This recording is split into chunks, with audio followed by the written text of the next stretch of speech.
Good morning, respected principal, teachers, and my dear friends. My name is Swaroop, grade 1A. Today I am going to do an experiment showing that air occupies space.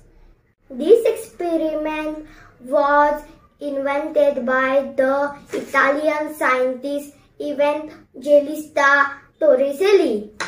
For this experiment, we required water-filled bowl, clear glass, and tissue papers. Take a tissue paper, scramble it, and put it in the glass. Now push the glass in the water.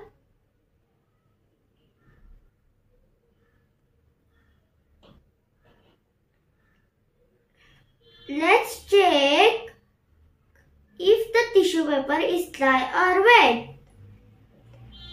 Take out the tissue paper.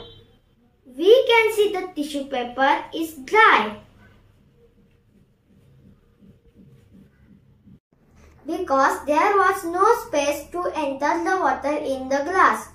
The water is pushed out of the way by the air inside the glass.